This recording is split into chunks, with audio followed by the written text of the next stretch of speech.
आप भक्त हैं तो आपकी भक्ति का जागरण करेगी।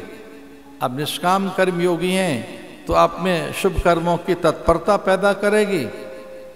आप ज्ञान योगी हैं, वेदांती हैं, दार्शनिक हैं तो जगत की असारता, नश्वरता, क्षण भंगुरता के भाव जगाएगी।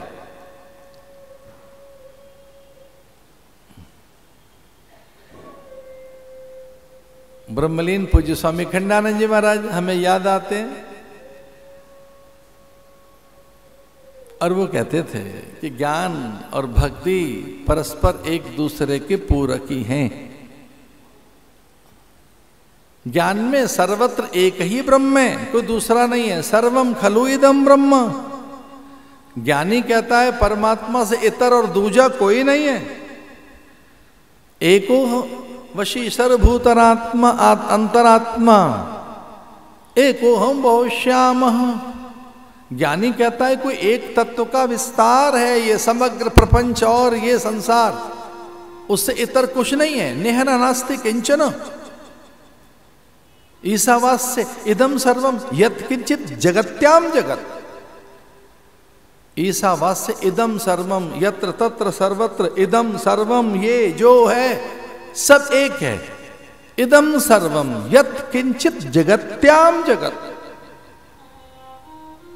सर्वम सर्वम खलु इदम ब्रह्म।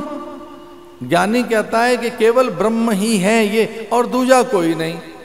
और वो तो और कठोर बात कहते हैं, तीन काल में जगत नहीं है, नहीं ईश्वर से इतर कुछ नहीं है। जीवो ब्रह्मन आपरा, कुछ नहीं है, वही एक है और कोई है ही नहीं। उसी एक के अनेक रूप हैं ये तो कहता है भारत का दर्शन, वेदांत दर्शन अथवा ज्ञानी ऐसा कहते हैं। और भक्त क्या कहते हैं? भक्त कहते हैं सिया राम मैं सब जग जानी करहूं प्रणाम जोरे जुग पान। भक्त कहता है कि सब कुछ भगवान ही है, दूजा कुछ नहीं, सब भगवान से है।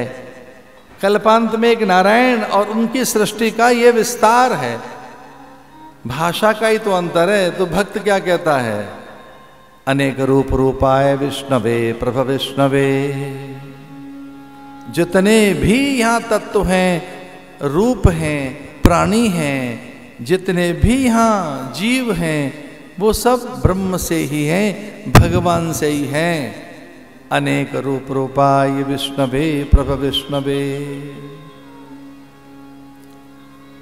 रही बात कर्म की, तो कुछ तो कर्म करोगे भाई।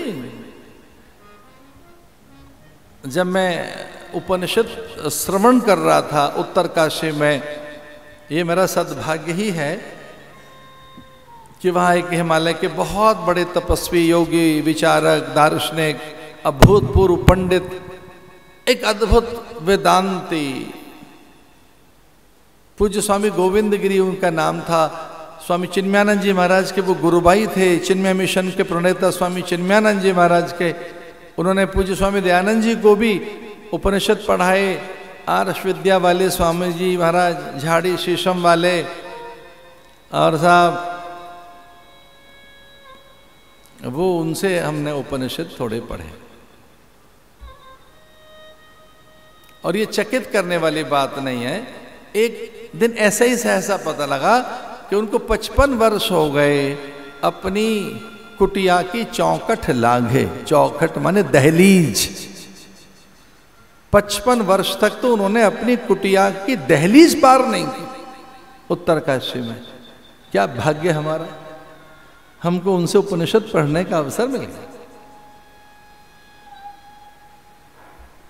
वो कहने लगे वेदांत उपनिषद बाद में पढ़ाएंगे, भक्ति योग और ज्ञान योग की चर्चा बाद में करेंगे, कर्मयोग की कर लेते हैं पहले।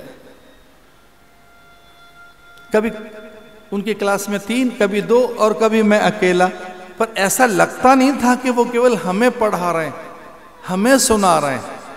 लगता था कि बहुत बड़ा समूह गिरिकंदराओं में, हिमपत्तिकाओं में सिद्धों का, विचारवान, प्रज्ञावान, तत्वदर्शियों का बड़ा झुंड उन्हें सुन रहा है, ऐसा लगता था। उन्होंने कहा ये पैरेलल, समानांतर, प्रकारांतर, तीनों योग एक साथ चलते हैं। कर्मयोग, बिना पलक झपके आप रहेंगे, बिना श्वास लिए, बिना जल पिए, बिना अन्न लिए, बिना हाथ हिलाए, बिना सर हिलाए, ये सब कर्म हो तो रहा है, पर ये कर्म हो, अकर्म नहीं, विकर्म नहीं, पाप कर्म नहीं।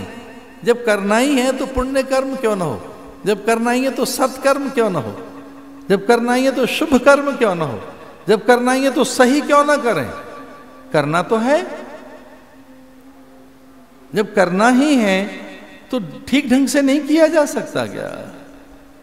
लेकिन जब तक ज्ञान नहीं होगा करोगे नहीं, जब तक ज्ञान नहीं होगा। और ये तीनों शक्तियां पास हैं, इच्छा शक्ति, क्रिया शक्ति, ज्ञान शक्ति। तो ज्ञान के बाद, विचार के बाद, आध्यात्मिक प्रयोग के बाद, सत्संग अथवा सदगुरु सन्निधि, उसके उपदेश के बाद करना आ जाएगा, ठीक करना। तो मैं कल किसी बच्चों को कह रहा था कि think rightly, speak rightly, act rightly. Think rightly, पहले सोचो तो सही, ढंग से सोचना तो आए, एक विचार तो बने, सही विचार।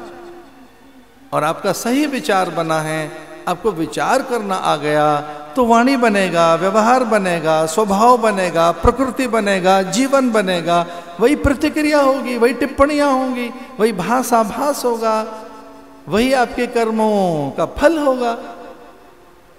इसे ढंग से सोचना भी बिना ज्ञान के नहीं आएगा, और फिर कर्म भी आपका वैसा ही होगा, अकर्म नहीं होगा, विकर्म नहीं होगा, पाप कर्म नहीं होगा, पुण्य कर्म ही होगा।